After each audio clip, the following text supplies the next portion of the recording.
ओम ज्ञानतिमिरन्धस्य ज्ञानाञ्जनशलाकया चक्षुरुन्मिलितं येन तस्मै श्रीगुरवे नमः। श्रीचैतन्यमनोभीष्टां स्थापितां येन भूतले स्वयं रूपाधारयन् ददाति स्वपदान्तिकं। वन्देऽहं श्रीगुरुं श्रीयुतपदकमलं श्रीगुरुं वैष्णवांश श्रीरूपं साग्रजातं सहगणरघुनाथान्वितं तं सजीवं साद्वैतं सावधूतं परिजनसहितं कृष्णचैतन्यदेवं श्रीराधा कृष्णपादां सहगणललिता श्रीविशाखान्वितांश्च। हे कृष्णा करुणा सिन्धु दीनबन्धु जगत्पते गोपेश गोपिकान्त राधाकान्तस्तुते तप्त कंचन गौरांगी राधे वृंदावनेश्वरी विश्वभानुसुते देवी नमामि हरिप्रिये। मोक्षार्थकल्पतरुभ्यश्च कृपा सिन्धुभ्येव च पतितानां पावनेभ्यो वैष्णवेभ्यो नमो नमः। जय श्री कृष्ण चैतन्य प्रभु नित्यानंद श्री अद्वैत गदाधर श्रीवासादि गौर भक्तवृंद। हरे कृष्णा कृष्णा कृष्णा हरे हरे हरे राम राम राम हरे हरे। हरे कृष्ण। तो आज हम चर्चा करेंगे खास वृत्तासुर की टीचिंग्स के ऊपर। सो नाम तो असुर है नाम के पीछे, तो फिर हम क्यों चर्चा कर रहे हैं? असुर से हम केवल असुर से हम क्या सीख सकते हैं? पर हम देखेंगे कि किस प्रकार से एक असुर इंद्र को किस प्रकार से शिक्षा दे रहा है। लेकिन उससे पहले हमें समझना पड़ेगा कि असुर आया क्यों पहले स्थान पे। सो इंद्र है तो कुछ तो किया होगा इंद्र ने, है ना, तभी वृत्तासुर को आना पड़ा। तो आज हम कोशिश करेंगे कि हम इंद्र के क्या गलती किया इंद्र ने, उससे हम क्या सीख सकते हैं, और फिर क्यों वृत्तासुर को इधर आना पड़ा।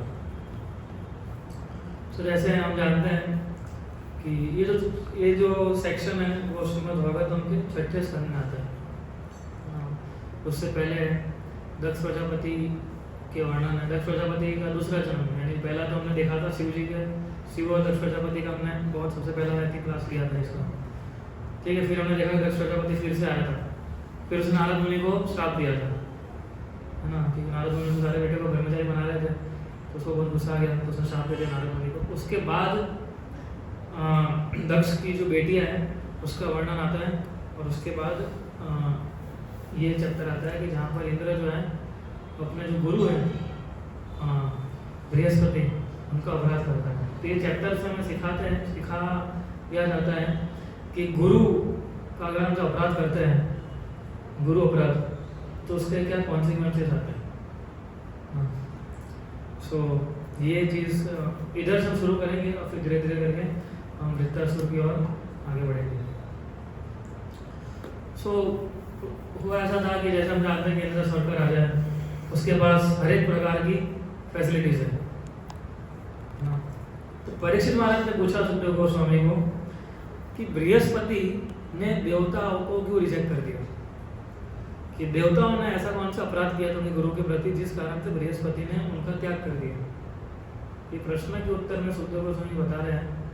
सो सुखदेव गोस्वामी जो है एटलीस्ट 6-7 श्लोकों के अंदर समझाते हैं कि इंद्र ने क्या किया था। सो इंद्र जैसे हम जानते हैं एक बड़ी पोजीशन है, जब बड़ी पोजीशन आती है तो हमें नेचुरली है कि थोड़ा हमारा जो ऑपिलेंस बढ़ जाता है ना। जैसे हमारी अंदर पोजीशन आती है तो क्या होता है, हमारा ऑपिलेंस बढ़ जाता है, ठीक है, हमारी सेवा करने वाले लोग बढ़ जाते हैं, ठीक है, हम जैसा बोलते हैं लोग वैसा करते हैं। जब ऐसी चीज़ें होती है तो फिर एक घमंड आने लगता है। तो इंद्र का तो पहले से ऐसा था, हम तो काफ़ी सारी चीज़ें समझ चुके हैं ना, कि उसको कितना उसकी पोस्ट के प्रति कितना उसको आसक्ति था, है ना। कुछ भी हो जाए लेकिन इंद्र की पोजीशन नहीं जानी चाहिए, इंद्र का इतना माइंड क्लियर था, है ना। सो उस कारण से क्या हो गया था कि वो extremely proud of his opulence. अब उसको खाली सिंहासन पर बैठना है अपने आसन पे, है ना, वो सब सबको ऑर्डर देना है। फिर जब गंधर्वास और अप्सरास आके जब वो बोलेगा तब डांस करेंगे, गंधर्वास गाएंगे, अप्सराएं डांस करेंगी और वो उसका आनंद लेगा। तो और क्योंकि स्वर्ग लोक की बात है हाँ, तो नॉर्मली क्या होता है, ग्लोरिफिकेशन भी होता है हाँ। तो बाकी ऐसे लोग हैं कि जिनका काम ही होता है कि इंद्र को ग्लोरीफाई करना अलग अलग शब्दों से। तो सिद्ध, चारणास, ये सब जो है ये इंद्र को एक करके उसको ग्लोरीफाई करते हैं। और ये इंद्र को सुनने से बहुत अच्छा, किसको अच्छा नहीं लगता है ना। हमें उल्टा तो नहीं, हमें सीधा सिखाया जाता है कि हमें कभी भी अपना ग्लोरिफिकेशन नहीं करना चाहिए है ना। लेकिन इंद्र को बड़े मजा आ जाता है और एक्चुअली मजा आता है हमें भी है ना। कोई अच्छी चीज़ें बोलते तो हमें कितना आनंद आता है कि हमारे बारे में इतना अच्छा बोल रहे है ना। पर हम वैष्णव सिद्धांत के अनुसार सीखते हैं कि हमें दूसरों को मान लेना चाहिए। कौन सा श्लोक है शिक्षाशन को? अमानी ना मान लेना, ये हमारा शिक्षा है। इंद्र तो फॉलो नहीं कर रहा था, इंद्र तो सोच रहा था कि मेरे को सब मान मिलना चाहिए। मैं तो दूसरों को मान लेने में नहीं मानता था और दूसरों को समझता था कि ये सब मेरे नीचे के लोग हैं। तो काफी घमंड आ गया था उसको। तो उस घमंड के कारण से, घमंड से क्या होता है ना, गुरु की पोजीशन जो होती है सभी स्थितियों से ऊपर परे होती है, सभी भौतिक परिस्थितियों से, कई भौतिक चीज़ों से गुरु का जो पद होता है वो सबसे ऊपर माना जाता है। सो जब गुरु होते हैं तो आइडियल वैष्णव टिकट क्या है, कृष्ण सिद्धांत क्या बोलते हैं कि जब हमारे गुरु मौजूद हो तब तो हमें बिल्कुल भी, अगर कोई हमारी बढ़ावा कर रहा है तो बिल्कुल भी उसको रोक देना चाहिए उसी समय है ना। कई बार ऐसा होता है कि लोग नहीं जानते होते हैं है ना कि गुरु जी है, बड़े हैं, तो लोग कई बार हमें बोलते हैं कि आप इतना अच्छे है, ये है वो है। लेकिन गुरु के सामने आइडियली भी नहीं करना चाहिए, नहीं सुनना चाहिए। गुरु के सामने तो बिल्कुल भी नहीं करना चाहिए। और इधर तो पूरी सभा बैठी हुई थी ग्लोरिफिकेशन की इंद्र के सामने है ना, एकदम वाइट अम्ब्रेला लगी हुई थी उसके ऊपर। नॉर्मली गुरु आते हैं तो हमें सारा चीज़ गुरु को ऑफर करना चाहिए, ना कि हमें एक्सेप्ट करना चाहिए हाँ। और ये भाई साहब एकदम बैठे हुए थे है ना, एकदम अच्छे से, और डांस कर रहे थे, ग्लोरिफिकेशन चल रहा था, तो बड़ा मजा आ रहा था उसको ना। सो दिक्कत कहाँ हुई कि जब बृहस्पति वहाँ पर आए तो रात का समय था, सब पार्टी के मोड में थे, इंद्र के साथ साथ दूसरे लोग भी। तो किसी की नज़र नहीं गई कि बृहस्पति आया है, लेकिन इंद्र की नज़र गई थी। इंद्र ने देखा कि बृहस्पति आए हैं और वो अपनी जगह से खड़ा नहीं हुआ। तो इतना, ये सबसे बड़ा ऑफेंस उसने किया है ना। और ना खड़ा भी नहीं हुआ और ना वेलकम किया और ना गुरु को जो रिस्पेक्ट देनी चाहिए वो इंद्र ने दी। ये तीन गड़बड़ कर दी उसने। क्या किया? अपनी सीट से खड़े नहीं हुए है ना, फिर उनको वेलकम नहीं किया। नॉर्मली गुरु आदर में वो खड़े होकर उनको तुरंत वेलकम करना चाहिए, माला पहनानी चाहिए, वेलकम करना चाहिए, प्रणाम करना चाहिए है ना। बाकी सभी चीज़ें छोड़ के उनकी सेवा में लग जाना चाहिए। ये आइडियल बिहेवियर है शिष्य का। और रिस्पेक्ट नहीं, उसने ऐसा कुछ भी नहीं किया जिससे बृहस्पति को रिस्पेक्ट मिले, ऐसा इंद्र ने। तो और ऐसा आप बताइए कि ऐसा और एक उदाहरण है भागवतम में सेम ऐसा। हाँ, शिव जी और दक्ष नहीं, पर ये गुरु का है। हाँ, रोमहर्षण है ना, सूत गोस्वामी के जो पिता थे, रोमहर्षण भी ऐसे कथा कर रहे थे है ना, ऐसे व्यास में वो तो कथा कर रहे थे। तो इंद्र तो पार्टी कर रहा था, पर रोमहर्षण सूत तो कथा कर रहे थे, भागवत कथा। सामने कौन आ गया? बलराम जी आ गए। जब ये कुरुक्षेत्र का युद्ध लड़ना शुरू हुआ तो बलराम जी ने पार्टिसिपेट नहीं किया। बलराम जी बोला मुझे पार्टिसिपेट, मैं किसी की पार्टी नहीं है ना, कृष्ण को जो पार्टी चूज करनी करे, मेरे को दुविधा में नहीं पड़ना। तो बलराम जी क्या करने चले गए? बोला मैं तीर्थ यात्रा करूँगा है ना। तो तीर्थ यात्रा करते करते शुरू ही किया था तीर्थ यात्रा उन्होंने अभी, तो रोमहर्षण सूत मिल गया। तो बाकी जैसे फॉर एग्जाम्पल मान लीजिए लेक्चर ले रहे हैं, ठीक है, अभी हमारे पास सीनियर भक्त आ रहे हैं, गुरु जी आ रहे हैं, तो आइडियल क्या होना चाहिए? आइडियल बिहेवियर कैसा? लेक्चर रोक देना चाहिए या खड़े हो जाना चाहिए, है ना, प्रणाम करना चाहिए। तो रोमन संत ने सोचा कि मैं तो व्यासासन में बैठा हूँ, हाँ, और मैं क्यों खड़ा हूँ।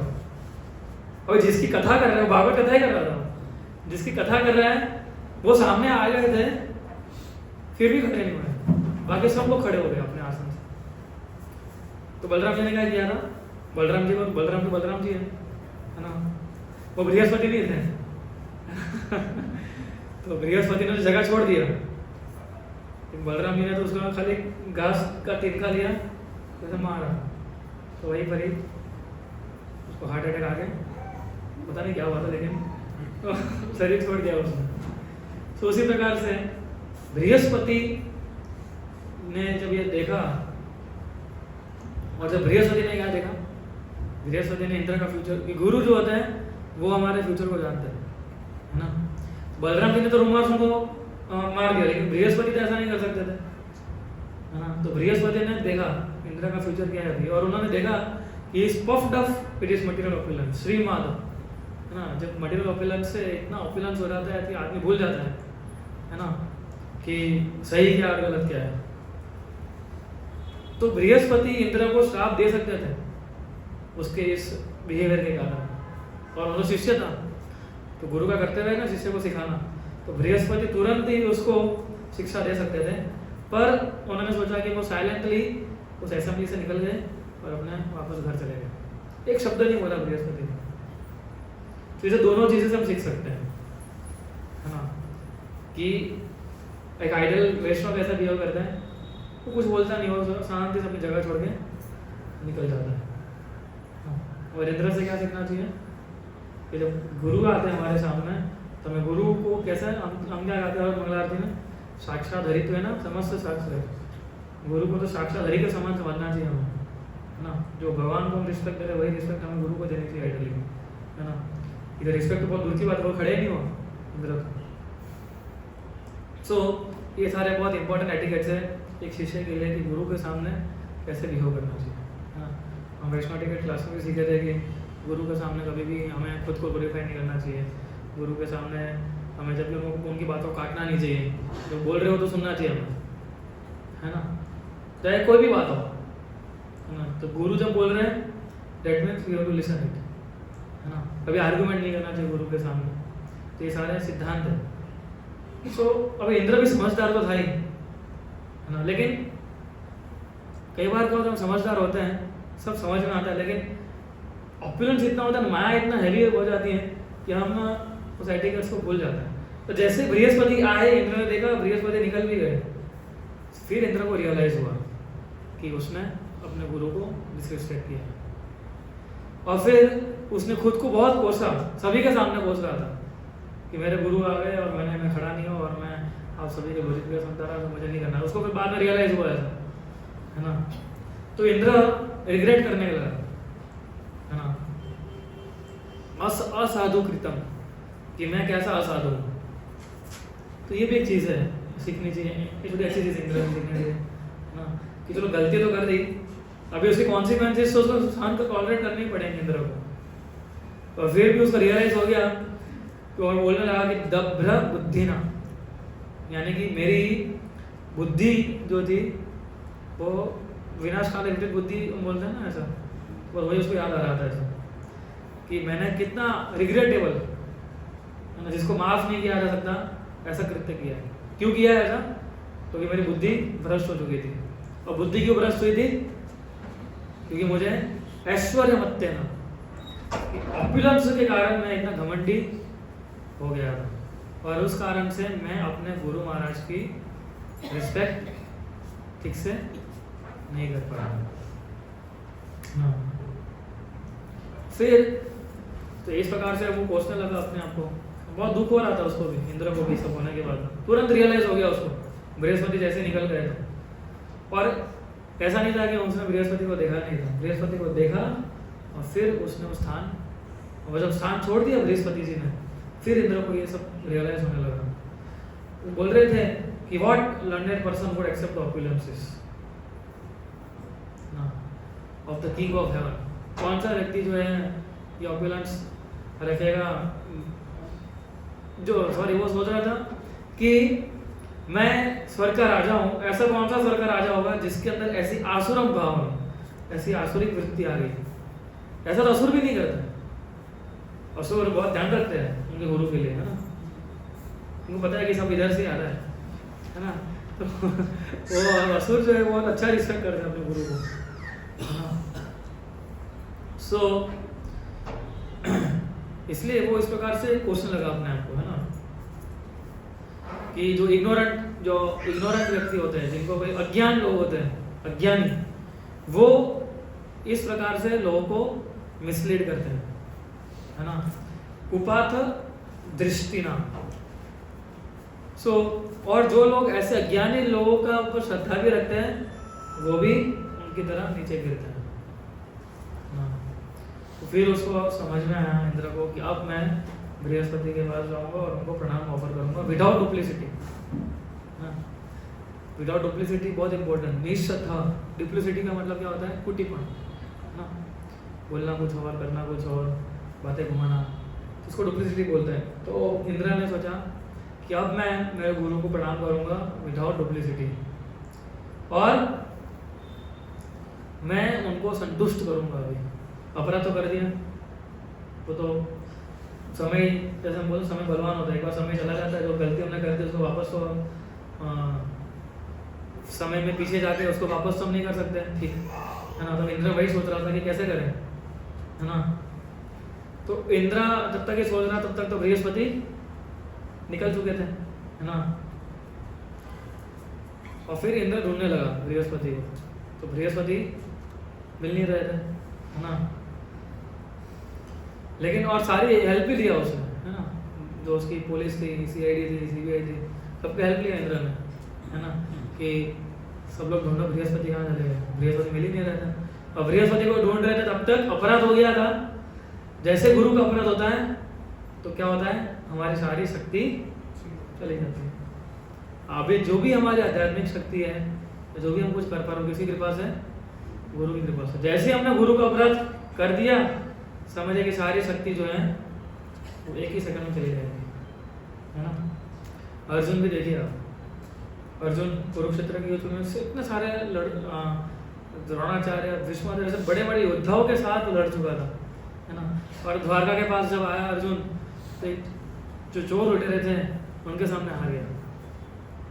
कहाँ द्रोणाचार्य, कहाँ भीष्मदेव, कहाँ कर्ण, और कहाँ ये चोर और लुटेरे, है ना। तो अर्जुन ने कोई अपराध नहीं किया था इसका मतलब, लेकिन वो समझ रहा था कि वो भगवान की स्थिति को वो समझ रहा था कि मैं जो भी चीज़ युद्ध कुरुक्षेत्र में युद्ध लड़ पाया, किसकी कृपा से लड़ पाया था, भगवान की कृपा से। सो इसलिए अभी क्या दानों को न्यूज़ पहुंच गया इंद्र ने गड़बड़ किया है, ये तो सच एकदम सही मौका है ना ये अटैक करने का। तो इंद्र ने तुरंत अटैक किया, सॉरी दानवों ने, है ना, असुरों ने तुरंत अटैक किया और अटैक करके तुरंत ही पूरा जो स्वर्ग लोक का कंट्रोल था वो किसके हाथ में ले लिया, अपने हाथों में ले लिया, है ना। किसके हाथों में? दानवों के हाथों में ले लिया, दानवों ने अपने हाथों में ले लिया, मतलब क्योंकि देवताओं ने अपराध किया तो उनकी सारी लड़ने की शक्ति चली गई थी दानवों के साथ, असुरों के साथ, और असुरों ने उसका पूरा उपयोग किया, है ना, कि परफेक्ट सिचुएशन क्रिएट हुई है हमारे लिए, अभी तुरंत इसको खत्म करो। और सारे देवता तो अभी घबरा गए, है ना। तो सारे देवता कैसे कहाँ गए, किसका शरण लिया उन्होंने? सबसे पहले ब्रह्मा जी के पास गए। तो ब्रह्मा जी बड़े गुस्सा हुए उनके ऊपर, है ना। ब्रह्मा जी बोले कि तुम सब लोग पागल हो चुके, उन्मत्त हो गए थे अपने भौतिक ऐश्वर्य के कारण, कि आपने बृहस्पति को प्रॉपर रिसीव नहीं किया, कि जो बृहस्पति का गुणगान करने लगे ब्रह्मा जी, कि जिन्होंने अपनी सारी इंद्रियों को नियंत्रित रखा हुआ है, जो परम भगवान को अच्छे से जानते हैं, उनका आपने अपराध किया है। और क्योंकि आपने इनके साथ मिसबिहेवियर किया, तो अभी आपकी सारी जो वीक डेमन्स, नॉर्मली जो असुर होते हैं वो इतने बलशाली नहीं होते देवताओं से ज़्यादा, है ना, क्योंकि देवता शायद भगवान की भक्ति करते हैं, भगवान से बल मिलता है उनको। तो भगवान का बल तो तुरंत चला ही गया, क्यों? क्योंकि उन्होंने गुरु का अपराध किया था। तो ब्रह्मा जी ने बहुत डांटा हमको। तो इसके ये भी सीख सकते हैं हम कि आध्यात्मिक जीवन में इस प्रकार की जो डांट होती है, चेस्टाइजमेंट, कभी काफ़ी इंपॉर्टेंट होता है। तो ब्रह्मा जी ने ऐसा नहीं बोला कि कोई बात नहीं, तुरंत सॉल्यूशन नहीं बताया हमको। ब्रह्मा जी का सॉल्यूशन था इसका भी, वही देखेंगे ब्रह्मा जी क्या सॉल्यूशन लेके आए। लेकिन तुरंत उन्होंने सॉल्यूशन नहीं दिया। उन्होंने पता सबसे पहले डांटा हम सबको कि आपने कितना बड़ा अपराध किया पता है। देखा ना देखा, इंद्र को तो बहुत डांटा, तो देखा फिर भी नहीं किया। और इंद्र तो पोजीशन है, तुमने नहीं भी देखा तो क्यों नहीं देखा। सो और ब्रह्मा जी ने बताया, और फिर ब्रह्मा जी उसको बता रहे हैं कि जो गुरु की वर्शिप करने का पावर कितना है। और उन्होंने यही बताया कि दानव ने भी शुक्राचार्य को जो डिसरिस्पेक्ट किया था, है ना, तो उनकी भी शक्ति चली गई थी, लेकिन फिर उन्होंने उनकी पूजा की, शुक्राचार्य की। तो शुक्राचार्य की पूजा करने से उनको इतनी बल उनको प्राप्त हुआ है ना। So now they are very much unconcern about the devatas, ऐसा ब्रह्मा जी बोल रहे हैं कि अभी उनको आप लोगों की चिंता नहीं है, क्योंकि उनकी गुरु भक्ति जो है वो श्रेष्ठ है, आपने गड़बड़ कर दिया। सो फिर उन्होंने बताया, फिर देवताओं ने पूछा कि अभी सॉल्यूशन तो दीजिए, ब्रह्मा जी आपके पास आया। ब्रह्मा जी भी जानते थे ये देवता है, हमसे गलती हो गई है। और आप सोचिए कि देवता, चलो मान लीजिए देवताओं को स्वर्ग से निकाल रहे, लेकिन दानवों को तो नहीं देना चाहिए, है ना, असुरों के हाथ में तो नहीं जाना चाहिए। आप सोचिए ऊपर अभी असुर सारा हमारा प्लैनेटरी सिस्टम चला रहा होता, कैसे चलेगा? कभी बारिश गिराएंगे, कभी भी हवा चलने लगेगी, कुछ भी कर सकते, क्योंकि असुर है। असुर का मतलब होता है जिसको दूसरों को दुख देने में आनंद आता है ना। तो फिर उन्होंने बताया कि अभी आप बृहस्पति को तो भूल जाइए अभी के लिए, आप बृहस्पति का अपराध किया, क्या क्या मुँह लेके जाओगे? ब्रह्मा जी क्या क्या क्या मुँह लेके जाओगे? इंद्र आप क्या लेके जाओगे बृहस्पति के सामने? कैसे हम जब गुरु का अपराध करते थे, हम किस किस मूड से गुरु के सामने जाए जब उन्होंने एक बार अपराध कर दिया होगा। तो फिर उन्होंने बताया कि आप जो है विश्वरूप है उसको अभी गुरु के रूप में स्वीकार करिए, क्योंकि विश्वरूप जो था त्वष्ट नाम का एक ब्राह्मण था, बहुत पावरफुल ब्राह्मण था, उनका बेटा था और काफ़ी बड़ी तपस्या किया था उसने। तो अब उन्होंने बताया कि विश्वरूप जो है उसका जो है शरण ग्रहण करिए। विश्वरूप के जो पिता थे वो ब्राह्मण थे, माता थी वो असुर थी, हाँ। तो लो मैरिज हुआ शायद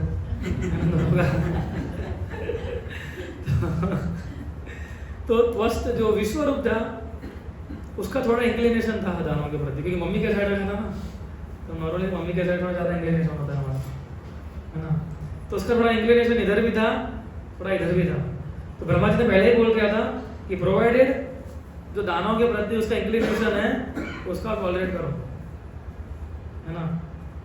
तो देवता विश्वरूप के पास गए तो और फिर उनका गुणगान गाने लगे। इसलिए श्रीमद् भागवतम और अलग शास्त्रों के अंदर हम सीखते हैं कि किस प्रकार से हमें भक्तों को और जो हमारे वरिष्ठ होते हैं कैसे रिसीव करना चाहिए और कैसे उनके सामने हमारी बात रखनी चाहिए। ये एटिकेट्स है ना भागवतम के और अंदर में बहुत अच्छे से बताया गया। सबसे पहले क्या करते हैं? गुणगान करते हैं, है ना। तो विश्वरूप भी जानते थे कि किस लिए आया है, लेकिन एक होता है एटिकेट, तो सबसे पहले वो गुणगान कर रहे थे उनका, है ना। और फिर उन्होंने बता दिया कि हम तो आपके आश्रम में आए अतिथि बन के, तो प्लीज़ हम अतिथि हैं तो हमारी इच्छाओं को पूरी करिए, है ना। और उन्होंने एक वर्ड यूज़ किया समयोचिता, कि हम जो है आपके पेरेंट्स के इक्वल है। सो और फिर और वो विश्वरूप जो ब्रह्मचारी थे, है ना, तो पूरा उनको भी थोड़ा गुणगान करने का उनको भी सिखा रहे थे, और उनको हेल्प चाहिए थी देवताओं को, है ना, उनको फेवर लेनी थी विश्वरूप की। तो वो बोलने लगे कि एक पुत्र का काम होता है माता पिता की सेवा करना, और आप जैसे पुत्र की तो क्या ही बात है कि आप तो ब्रह्मचारी हैं, ऐसा करके गुणगान भी गा रहे थे और इनडायरेक्टली उनकी ड्यूटी भी समझा रहे थे, है ना, विश्वरूप की। So please merciful and relieve our distress. ना हम पे कृपा करिए। और उनके पास स्ट्रेंथ कैसी थी विश्वरूप के पास? उनकी तपस्या के कारण, है ना। भागवतम के अंदर एक बड़ा श्लोक आता है कि बताया जाता है कि विश्वरूप के अंदर इतनी शक्ति इसलिए थी तपस्या के कारण। तपस्या से शक्ति मिलती है, गुरु की कृपा भी चाहिए हमें और साथ में ऑस्टेरिटी भी हमें करनी है। सो आप उन्होंने बताया कि आपकी जो तपस्या से आपको जो शक्ति मिली है वो उससे आप हमें जो डिस्ट्रेस हुआ है उससे हम बचाइए हमें। और हमें आपको ऐसे गुरु एक्सेप्ट कर रहे हैं, तुरंत ही टाइम वेस्ट नहीं किया देवता उन्होंने, है ना। क्या परफेक्ट ब्राह्मण है, आपको आप परम भगवान को जानते हैं जैसे भगवान है उस प्रकार से, और आपकी शक्ति से हम आसानी से हमारे जो शत्रु हैं उनको हरा सकते हैं। और तो इस प्रकार से उन्होंने उनके गुरु के रूप में एक्सेप्ट किया विश्वरूप को। और फिर एक भागवतम में फिर एक श्लोक आता है कि जब विश्वरूप छोटे थे इन लोगों से, है ना। सो एज कोई कंसिडरेशन नहीं होती है आध्यात्मिक जीवन के अंदर, है ना। आध्यात्मिक जीवन के अंदर क्या इंपॉर्टेंट होता है कि कौन सा भक्त कितना भक्ति में एडवांस कर रहा है। सो इस श्लोक के अंदर बताया गया है कि एज कोई कंसिडरेशन नहीं है। इसलिए जब कोई बड़ा व्यक्ति एक छोटे व्यक्ति को प्रणाम करता है, it is not condemned in scriptures अगर वो आध्यात्मिक जीवन में उन्नति कर रहा हो ना। If is advance in chanting the वैदिक मंत्रस, अगर वो इस प्रकार से एडवांसमेंट कर रहे हैं तो कोई भी व्यक्ति जो है किसी भी उम्र का वो उसको प्रणाम कर सकता है।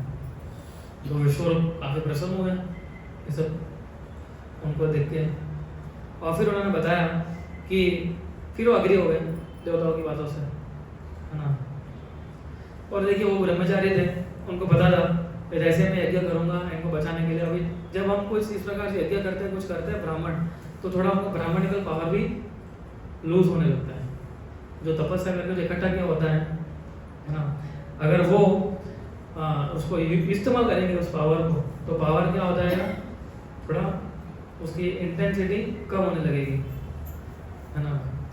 तो उन्होंने बताया विश्वरूप ने कि ऑल्दो मेरा जो ब्राह्मणिकल पावर है वो तो थोड़ा कम हो ही जाएगा, 100% का 40-50% तो सीधा हो ही जाएगा, तो मैंने इतने सालों से तपस्या से किया हुआ है, पर मैं आपकी रिक्वेस्ट को मना नहीं कर सकता। क्यों? इधर भी समझना चाहिए, क्योंकि आप जो है you are the commander of this universe, आप लोग इस ब्रह्मांड को नियंत्रित कर रहे हैं, उसको चला रहे हैं ना। सो इसलिए उन्होंने बताया कि जो यज्ञ करवाता है वो बोलते it is a very condemned profession. एक जो रियल ब्राह्मण होता है उसके कोई ना कोई भौतिक इच्छा होती है ना कोई भौतिक वजह होता है ना। वो केवल कैसे जीता है, सिलोचना वृत्ति, यानी कि भिक्षा मांग के, है ना। एक शिष्य का कर्तव्य होता है गुरु के लिए भिक्षा मांगे। अभी हम तो दीक्षा कराने लेते तो गुरु बोलते हैं ना कि आपको अभी 7 दिन तक 10 दिन तक भिक्षा मांगनी चाहिए, है ना। और शर्म भी आती है कैसे खड़े रहे, लोग क्या सोचेंगे ये पैसे मांग रहे हैं, ऐसे दिन पर हमारे भी ऐसे दिन आएंगे, है ना। लेकिन वो सिखाया था, विनम्र बनना सिखाता है ना, कि शिष्य को कितना विनम्र होना चाहिए गुरु के सामने। तो ये वही चीज़ बता रहे हैं कि मेरा काम क्या है, भिक्षा मांग के। ब्राह्मण का कर्तव्य क्या है, भिक्षा मांग के जितना जरूरी हो उतना एक्सेप्ट करना, बाकी बांट देना। सो उन्होंने बताया कि आप अगर रिक्वेस्ट करें तो मैं तो आपकी छोटी सी रिक्वेस्ट को मना नहीं कर सकता हूँ, है ना। मैं अपना जीवन और मेरा जो भी मेरे पास जो कुछ भी है आपको समर्पित करता हूँ। तो फिर वो पृष्ठ बन गए, और फिर विश्वरूप ने इंद्र को नारायण कवच, एक प्रोटेक्टिव प्रेयर है ना, वो उनको सिखाई। हाँ। और फिर विश्वरूप ने एक सीक्रेट मंत्र भी इंद्र को बताया, जिससे वो जो असुर की जो मिलिट्री पावर थी उसको भी वो नियंत्रित कर सके, उनको भी वो हरा सके। तो इस प्रकार से विश्वरूप ने इंद्र और देवताओं को नारायण कवच बताया। तो नारायण कवच के डिटेल में हम नहीं जाएंगे, क्योंकि पूरा एक चैप्टर है उसके ऊपर, है ना। सो नारायण कवच, जब उसका बेनिफिट बताया लैंड में, बेनिफिट क्या था कि आप जो असुर के राजा है उसको भी आप जो है नियंत्रित कर सकते हैं। जो भी इस नारायण कवच को छुएगा तुरंत ही सारे प्रकार के भय से मुक्त हो जाएगा और उसको किसी प्रकार का डेंजरस डिस्टर्बेंस क्रिएट नहीं होगा, है ना। तो इस प्रकार से इंद्र को नारायण कवच दिया विश्वरूप ने, और इंद्र ने तुरंत ही सभी लोगों को हरा दिया, सारे असुरों को। सो अभी प्रॉब्लम क्या हुआ कि विश्वरूप, मैंने पहले बताया विश्वरूप उसकी माता कहाँ से थी? असुर थी, है ना। तो विश्वरूप क्या कर रहा था कि उसके 3 ब्रह्मा जी के 4 मुख है ना, वैसे विश्वरूप के 3 मुख थे अलग। एक मुख से वो सोमरस पीता था, है ना। एक मुख से वो वाइन वो पीता था, और तीसरे मुख से वो खाता था। तो 3 मुख 3 अलग अलग काम के लिए एंगेज कर रखे थे उसमें, है ना। तो हमारे 3-4 मुख हो जाए तो एक से हम बोलेंगे, एक से हम खाना खाएंगे, है ना। तो लेकिन देखिए विश्वरूप ऐसा कर रहा था, और हमारे जीव गोस्वामी थे, वो क्या सोच रहे थे? वो जीव गोस्वामी बता रहे थे कि मुझे एक मुख भी कम पड़ रहा है और 2 कान भी कम पड़ रहे हैं। क्यों? क्योंकि एक मुख से मैं कितना गुणगान कर पाऊंगा भगवान का? मुझे ज्यादा मुख चाहिए जिससे मैं भगवान का ज्यादा गुणगान कर सकूं, और मुझे ज्यादा कान चाहिए जिससे मैं ज्यादा से ज्यादा भगवान का ग्लोरिफिकेशन सुन सकूं। ये भक्तों का मूड होता है। भक्तों का मूड ऐसा नहीं होता है एक समरस पिएंगे, एक वाइन पिएंगे और एक से खाना खाएंगे, है ना। सो वो क्या कर रहा था? जोर जोर से मंत्र उच्चारण कर रहा था, ऐसा लग रहा था जैसे ये देवता को लिए काम कर रहा है ना। लेकिन सीक्रेटली क्या कर रहा था वो? पीछे से थोड़ा असुर को भी दे रहा था, है ना। तो सेक्रीफाइस की बहुत बड़ी महिमा थी, है ना। अभी कलयुग में तो ऐसे ब्राह्मण है ही नहीं, लेकिन यज्ञ करना और यज्ञ का जो पावर होता है यज्ञ करने से, है ना, उसका बहुत बड़ा महत्व है। भगवद गीता के तीसरे अध्याय के अंदर भी हम समझते हैं कि भगवान ने खुद ने बताया कि यज्ञ करने का कितना महत्व है।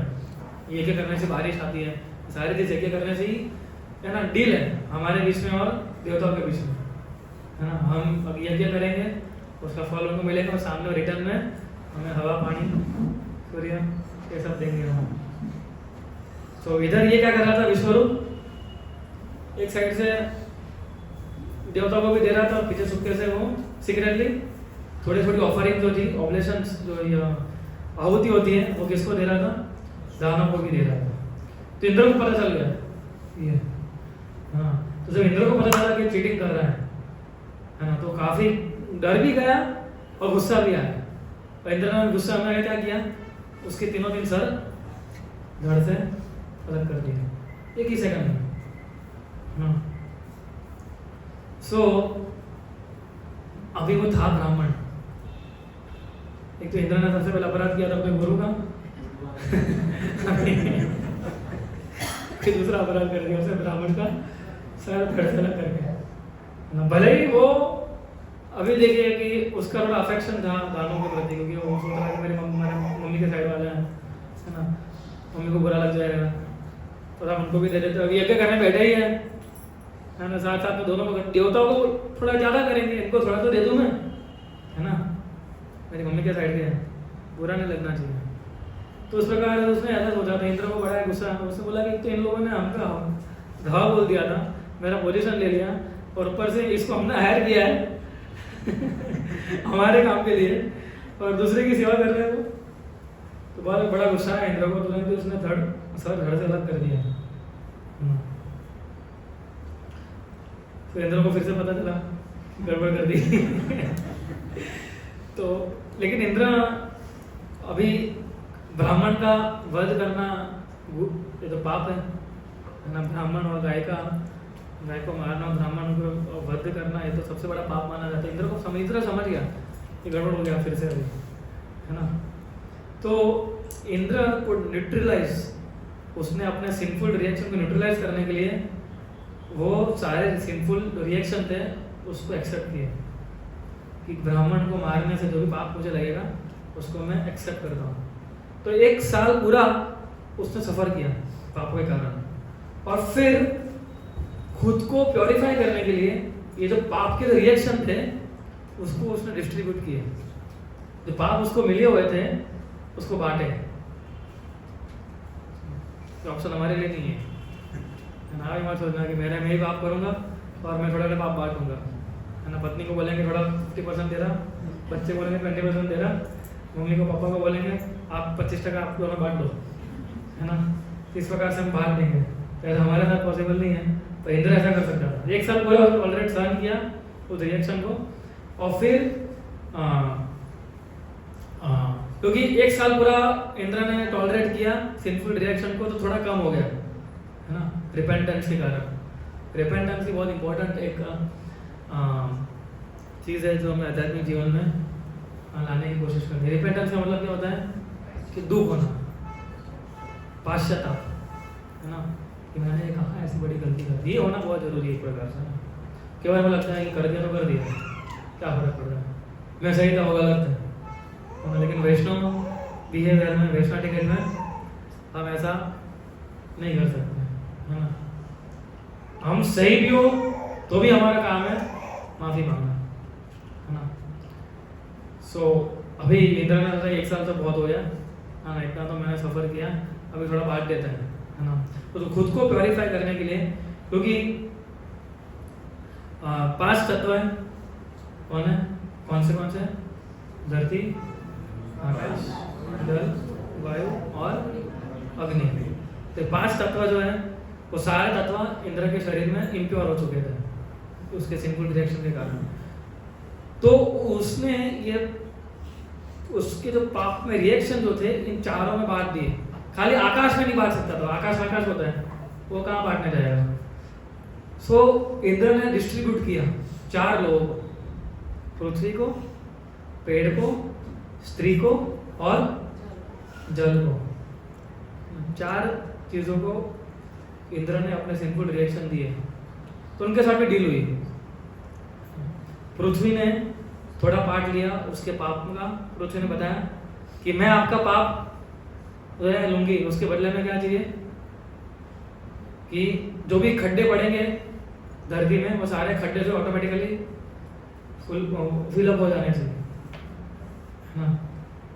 तो इंद्र ने ये बेनेडिक्शन दिया पृथ्वी को ये लेने के लिए। अपना मान लीजिए मैं अपना पाप कार्य किसी को दे रहा हूँ तो सामने कुछ अच्छा भी तो देना पड़ेगा ना, तभी वो पाप लेगा ना। तो पृथ्वी को क्या दिया कि आपके जो भी खड्डे हैं ना उसकी जिम्मेदारी भरने की मेरी, म्यूनसिपलिटी काम मैं करूँगा, है ना। सारे खड्डे आपके ऑटोमेटिकली फुलफिल हो जाएंगे। उसके बदले में पृथ्वी को कौन सा सिंपल रिएक्शन लेना पड़ा, डेजर्ट, है ना। तो डेजर्ट देख रहे हैं कि जहाँ पर कुछ होता ही नहीं है, ना कुछ उगता है ना कुछ आता है, ऐसे ही रण प्रदेश। तो वो पृथ्वी के जितने भी रण प्रदेश है वो इंद्र का पाप में रिएक्शन है। पेड़ को क्या वरदान दिया इंद्र ने, पेड़ को रिएक्शन दिया, वरदान क्या दिया इंद्र ने कि आपकी जो टहनियाँ हैं, जो ब्रांचेस हैं, अगर वो काट देगा तो फिर से वो उग जाएगी। लेकिन उसके सामने रिएक्शन क्या होना, जो गुंदर हम निकलता है ना, जो सेप्ट ना, फ्लोइंग ऑफ सेप्ट जिसको बोलते हैं पेड़ में से, तो वो उसका सिंफुल रिएक्शन है। पृथ्वी, पेड़, फिर स्त्री को क्या बेनेडिक्शन दिया, क्या वरदान दिया कि आपकी स्त्री को यह वरदान दिया कि आपकी जितनी काम इच्छा है ना, लस्टी डिजायर्स, वो कंटिन्यूअसली फुलफिल होती जाएगी, है ना। एक्सट्रीम लेवल तक आप उस काम इच्छा को फुलफिल कर सकते हैं। इवन प्रेगनेंसी के दौरान भी वहां तक उसने इंद्र ने स्त्रियों को वरदान दिया। सामने रिएक्शन क्या मिला, जो मासिक धर्म आता है वो, तो वो उनको सिंपल रिएक्शन लेना पड़ा इंद्र का, लेकिन सामने उनको जो लस्ट डिजायर्स है उसको फुलफिल करने की क्षमता है वो इंद्र ने बढ़ा दी। और चौथा क्या था, पानी, जल। तो जल में क्या, जल को क्या वरदान दिया कि जल को किसी भी सब्सटेंस के साथ मिला जाए तो सब्सटेंस का वॉल्यूम बढ़ जाएगा। It will increase the volume. आप देखिए जल किसी में बढ़ा हुआ, दूध में डाल दो, दही में डाल दो, किसी में डाल दो, उसका वॉल्यूम बढ़ जाता है वही चीज़ का। लेकिन सिंपल रिएक्शन क्या मिला कि उसमें क्या हो जाता है, झाग हो जाती है, फोम, बबल। हाँ, तो ये 4 लोगों को इंद्र ने अपना सिंपल रिएक्शन है वो बांट दिया। इसलिए आप तो 4 पृथ्वी, पेड़, स्त्री और पानी, इन चारों चीज़ों को जो भी सिंपल रिएक्शन मिला और जो बेनेडिक्शन मिला वो हम लोगों ने देखा। इंद्र फिर से अभी दूसरा टेंशन आया इंद्र को। और विश्वरूप को मार दिया इंद्र ने, तो विश्वरूप के पिता थे, उनको बड़ा गुस्सा है, बोले ऐसा कैसे मेरे बेटों को मार दिया, ये कोई तरीका है? वो व्यक्ति हेल्प कर रहा था, तो थोड़ा थोड़ा दे दिया, असुरों को क्या फर्क पड़ता है? तुमको तो ज़्यादा दिया ना, 80% दिया, 20% उनको दिया, तो उसका मतलब थोड़ी होता कि सीधा उसका मर्डर कर दो आप। हाँ, तो उनको बहुत बड़ा गुस्सा आया उनके पिता को, त्वस्त का। तो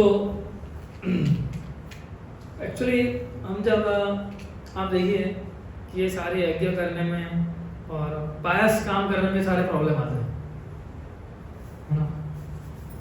किसी को बुरा लग गया, किसी को अच्छा लग गया, हरिनाम तो सभी चीज़ों से परे है। हाँ, इसलिए हम बहुत भाग्यशाली हैं, डायरेक्ट भक्तियों में जुड़े हुए हैं, जहाँ पर ये सारे इसके रूल, क्योंकि हम आगे देखेंगे जब भी हम यज्ञ करते हैं इसके रूल्स एंड रेगुलेशन बहुत होते हैं, है ना? कोई भी रिचुअल्स जब हम करते हैं उसके बहुत सारे रूल्स एंड रेगुलेशन होते हैं, और थोड़ा सा अपना मंत्र इधर उधर बोल दिया तो उसका पूरा परिणाम ही चेंज हो जाता है। हम रामायण में देखा ना, कुंभकर्ण के साथ क्या हो गया, थोड़ा सा ऊपर नीचे कर दिया तो उसका जीवन ही पूरा चेंज हो गया कुंभकर्ण का। तो लेकिन हरिनाम जो है भगवान का कलयुग में, उसमें कुछ ऐसा नहीं, ना कोई ऐसी विधि पालन करनी है हमें, और ना किसी को मारना पड़ेगा हमें इसमें। हरिनाम तो हरिनाम भगवान का।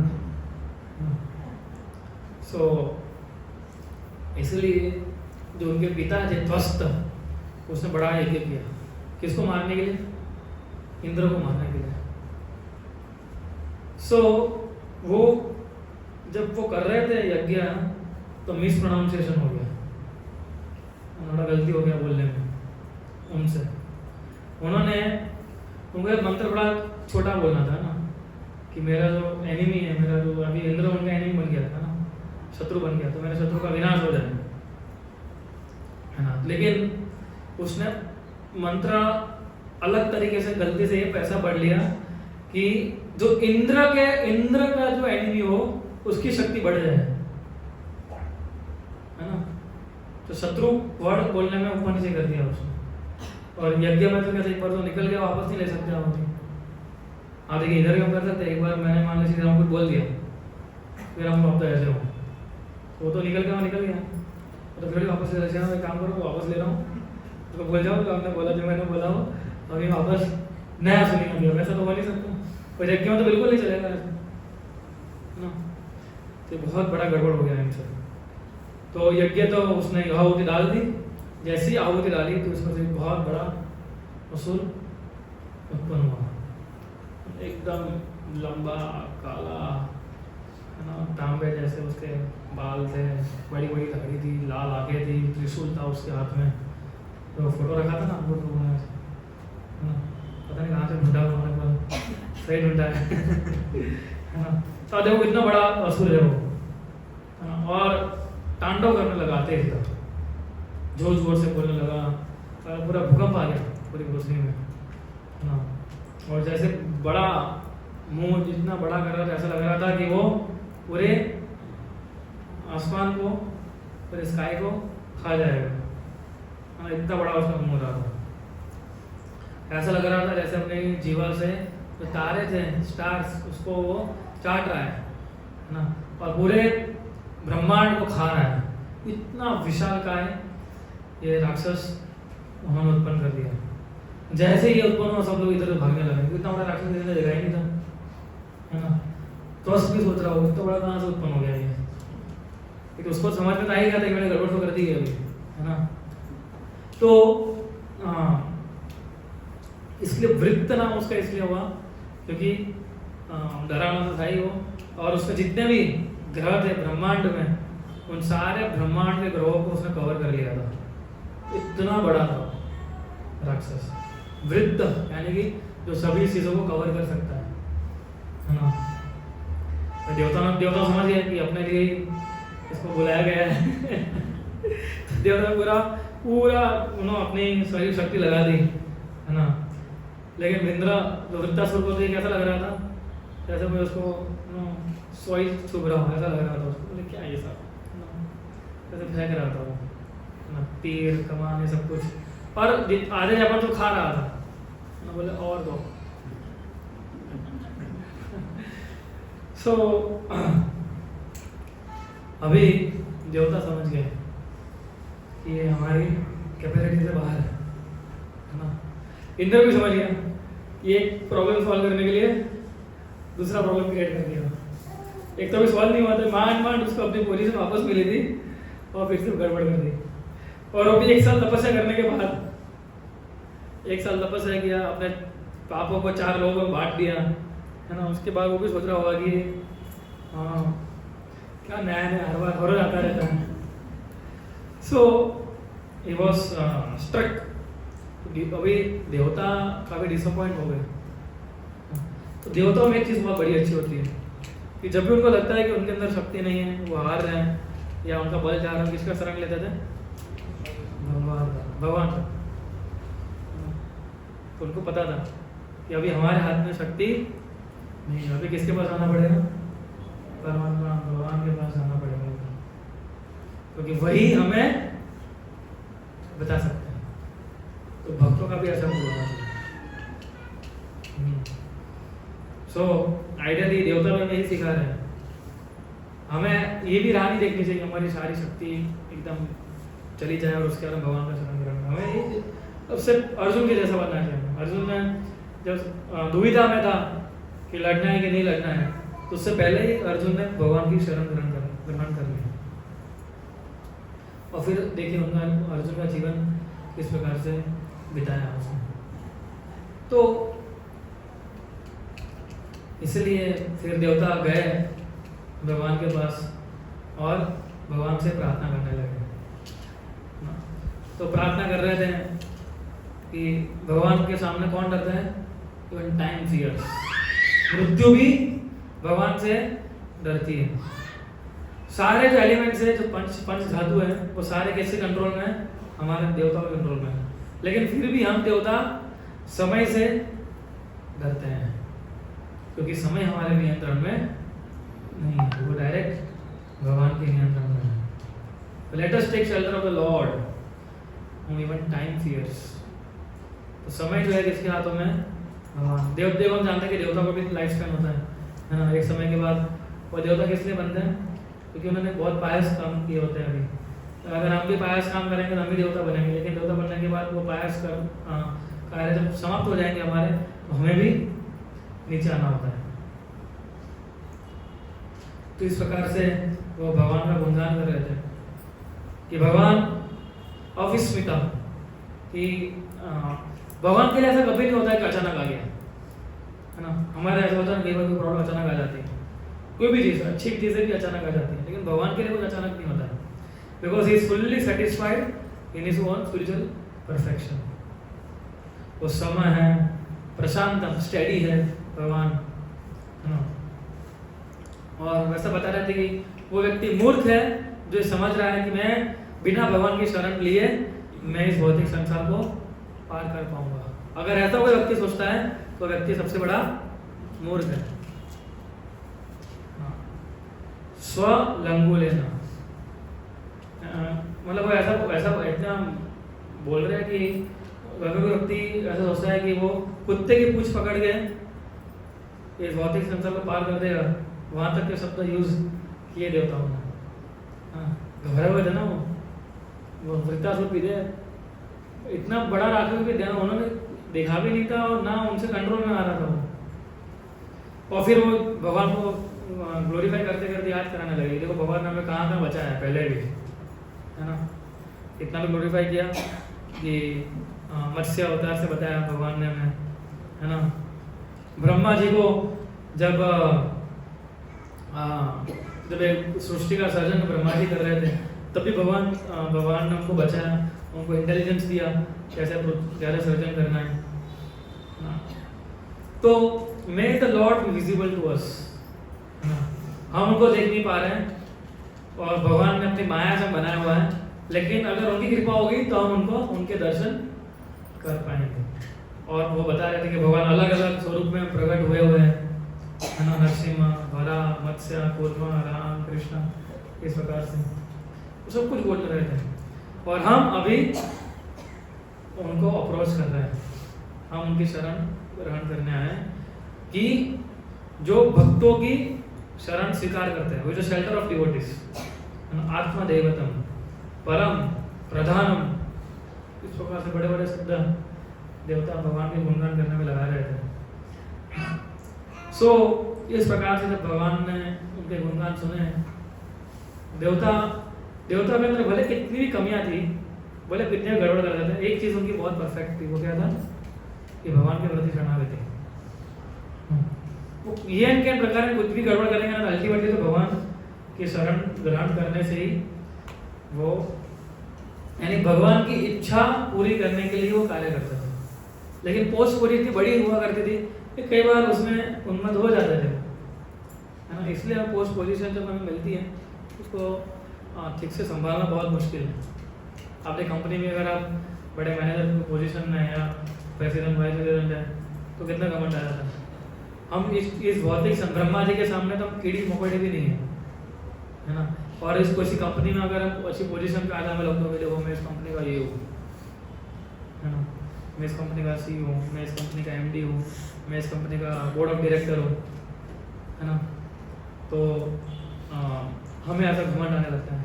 वैसे देवताओं को कितनी सारी चीज़ें मिली, उनको कैसे घमंड नहीं आएगा, है ना। पूरे हवा कंट्रोल में उनकी, है ना। हमारी लाइट रोशनी आती है, सूर्य चंद्र सब कुछ कंट्रोल में है, तो उनको कैसे घमंड नहीं होगा। एकदम सारा पावर है, थोड़ा थोड़ा घमंड आ ही जाएगा, लेकिन फिर भी समार अदर वो समझ जाते थे। भगवान तुरंत ही देवताओं के सामने प्रकट हो गए विष्णु के फॉर्म में, चतुर्भुजी विष्णु। और जैसे ही उन्होंने देखा भगवान को, पहले प्रार्थना किस लिए कर रहे थे कि भगवान प्रकट हो। अभी जब भगवान प्रकट हो गए तो फिर से प्रार्थना करने लगे, है ना, कि आप तो यज्ञ वीर आया, सारे यज्ञ के रिजल्ट यज्ञपति तो आप ही हैं, हाँ।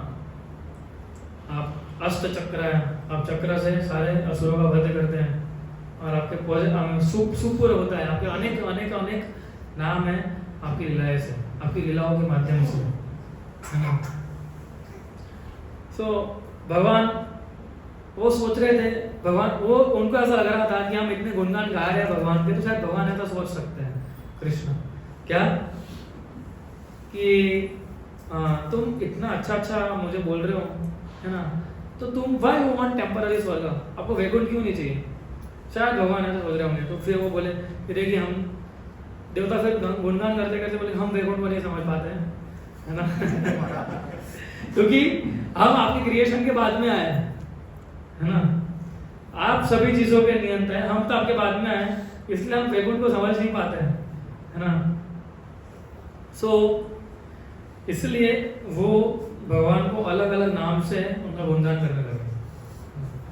तो ऐसी प्रार्थना हमें करनी चाहिए भगवान को, नारायण, वासुदेव, इस प्रकार से अलग अलग अलग नामों से वो भगवान के फिर से गुणगान करने लगे। और वो बता रहे थे कि हम तो आपको नहीं समझ पा रहे हैं, केवल जो सन्यासी है, टॉप मोस्ट, है ना, जिनका मन जो है हमेशा आपकी प्रचार कार्य में, आपके चिंतन में लगा हुआ है, वही व्यक्ति जो आपको समझ सकता है।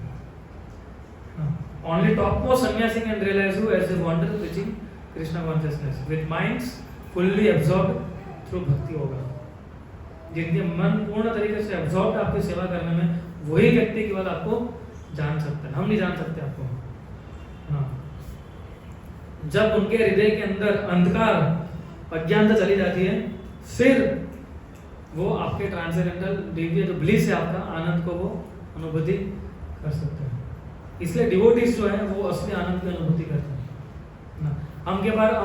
हम जब जुड़ते हैं, इस्कॉन में आते हैं, हम डिवोटीज को देखते हैं, हमें ऐसा लगता है ना, कई बार ऐसा लगता है कि इनको इंटरेस्ट कैसे नहीं सब चीज़ों में, क्रिकेट में नहीं है, टीवी देखने में, ऐसा हो ही कैसे लगता है, पॉसिबल ही कैसे है ना, ऐसा पॉसिबल ही नहीं है ना। हमें ऐसा लगता है जब फर्स्ट टाइम डिवोटीज को मिलते, बोले टीवी नहीं देखते हैं, मूवीज भी नहीं देखते हैं, वेब सीरीज भी नहीं देखते हैं, कोई सब्सक्रिप्शन नहीं है, तो ऐसा कैसे हो सकता है, और फिर भी आनंद में कैसा रहता है। जो आनंद, जिससे हमें आनंद मिलता है, वो किसी भी चीज़ों से वो तो विरक्त है, तो फिर आनंद कहाँ से मिल रहा है। तो आनंद कहाँ से मिलता है, जब वो उनके हृदय से अज्ञानता चली जाती है और ट्रांसेंडेंटल ब्लिस उनको प्राप्त, जब वो भगवान की सेवा करते हैं। और फिर वो और भी गुणगान कर रहे थे कि आपको समझना बहुत डिफिकल्ट है भगवान, it is difficult to understand. क्यों? क्योंकि आपका कोई भौतिक शरीर नहीं है, आप किसी के ऊपर आश्रित नहीं है, आपको आप वेट नहीं करते हमारे कोऑपरेशन के लिए, है ना। आप क्रिएट भी करते हैं, मेंटेन भी करते हैं और संहार भी करते हैं, है ना, विदाउट ट्रांसफॉर्मिंग योर स्वरूप। आप खाली आप आंख भी ऐसी करेंगे तो सब आपकी इच्छा के मुताबिक सब चीजें बदल जाएगी। और आप अगुण, आप सभी प्रकार की भौतिक गुणों से परे हैं, आप गुणों से परे हैं, फिर भी आपने इन सारे गुणों को बनाया है। इसका मतलब जब भगवान, कई बार लोग समझते हैं कि जब भगवान इस भौतिक संसार में आते हैं तो भगवान भी ये जो 3 गुण है उसके बन जाते हैं, लेकिन भगवान ये भले ही इस भौतिक संसार में आते हो, लेकिन वो कभी भी इन 3 गुणों के अंदर में नहीं आते। फिर वो बोल रहे थे कि हम आपकी एक्चुअल पोजीशन नहीं समझ पा रहे हैं, है ना, कि आप कई बार बिहेव करते हैं ऑर्डिनरी ह्यूमन की तरह, है ना, कि जो अपने कर्मों के हिसाब से, अच्छे बुरे कर्म जो होते हैं उसके हिसाब से जीवन जीता है ना। यार कई बार आप एक न्यूट्रल विटनेस की तरह आप खड़े होते हो। तो इस प्रकार से काफ़ी सारी बड़ी प्रेयर्स हैं वो गा रहे हैं भगवान को, है ना। और फिर वो एक अच्छा श्लोक आता है जो उसके ऊपर थोड़ा डिस्कस कर सकते हैं कि जो आपके भक्त है वो कभी आपकी भक्ति नहीं छोड़ते। Devotees never give up your भक्ति। अगर किसी भक्त ने, किसी व्यक्ति ने आपका एक बूंद जो है आपकी भक्ति का, उसका भी अगर टेस्ट कर लिया तो कभी भी वो आपकी भक्ति छोड़ के नहीं जाएगा। हाँ, उसको unlimited bliss, Divya transcendental bliss उसको प्राप्त होता है। सो ये become the real friend of all living entities, वो सभी जीवों का मित्र बन जाता है ना। वो एक्सपर्ट हो जाता है अपने रियल गोल ऑफ लाइफ को प्राप्त करने के लिए, और फिर वो कभी भौतिक संसार में नहीं आता है। तो वो इनडायरेक्टली ऐसा बता रहे थे कि आपके जो भक्त हैं उसमें से हम जो है सबसे लोअर कैटेगरी के। क्यों? क्योंकि हमें भौतिक इच्छा है, स्वर्ग की प्राप्ति करने की भौतिक इच्छा हुई कि नहीं हुई, है ना। सो ये दिखाते हुए उन्होंने अपनी रिक्वेस्ट रखी कि अभी देखिए आप तो इतनी तरह अवतार ले ही चुके हैं, एक और ले लीजिए, है ना, इसको मारने के लिए। तो फिर उन्होंने धीरे धीरे अपनी रिक्वेस्ट करने डाली, प्लीज टेक अनदर इनकार्नेशन। हाँ, सो वही बोल रही है, असुर भी समौरधर आपकी प्रकृति की ही है, लेकिन अभी उनका समय नहीं आया है ना। आप यू आर ऑलवेज प्रिपेयर्ड, आप हमेशा प्रिपेयर्ड होते हो। वरा एग्जाम्पल ही दे रहे होते हैं ना, एक वो वरा ऐसे रूपों में आप हमेशा मौजूद होते हैं नरसिंह अवतार के रूप में। तो अगर आपकी इच्छा हो तो आप, ये भी एक नया असुर आया है तो उसको खत्म करने के लिए अगर आपको सही लगे तो ऐसा, तो नॉर्मली इस प्रकार से बात करते हैं ना कि अगर आपको ऐसा लगे तो आप एक और एक इनकार्नेशन ले सकते हैं, है ना। इफ यू सो डिजायर, आपकी इच्छा हो तो। आपसे कुछ छुपाया हुआ नहीं है, कितनी अच्छी प्रेयर्स कर रहे हैं ना, तो भगवान भी पिघल जाएंगे। आपसे कुछ छुपा हुआ नहीं है, आप सभी फिर से फिर और गुणगान करने लगे भगवान के। गुणगान किए, अपनी बात रखी जो मेन जो उनका मुद्दा था, और फिर से गुणगान करने लगे वो, है ना, कि आप तो हमेशा एंगेज होता अपने लिखाई करने में, आपकी भौतिक शक्ति, आध्यात्मिक शक्ति से, यू आर द ओरिजिनल सर्व कारण कारणम, you are the cause of all causes. आप समय, हर एक परिस्थिति, समय, काल और परिस्थिति के मुताबिक आप अलग अलग रूप में प्रकट हुए हैं। आप सभी चीज़ों के विटनेस है, सभी एक्टिविटीज़ के विटनेस, सब फील्स है, लेकिन फिर भी हमारा पर्पस ये है उसको फुलफिल करिए। आप जानते हैं कि हमने आपकी शरण किस लिए ग्रहण की है, मतलब एकदम अपने आप को बता रहे थे वो कि देखो हम कैसे हैं ना, तो कृपया करके इस भाई साहब का कुछ करिए आप, है ना, जो प्रकट हो चुके हैं अभी। तो फिर भगवान रिप्लाई कर रहे थे उन देवताओं को इतना सुनने के बाद, भगवान को काफ़ी संतुष्टि हुई। ये बिकम वेरी प्लीज, इतनी उनके बारे में उन्होंने भगवान के जो गुणगान उन्होंने सुने भगवान ने खुद ने, तो उनको भी काफ़ी ये बिकम वेरी प्लीज और रिप्लाई किया कि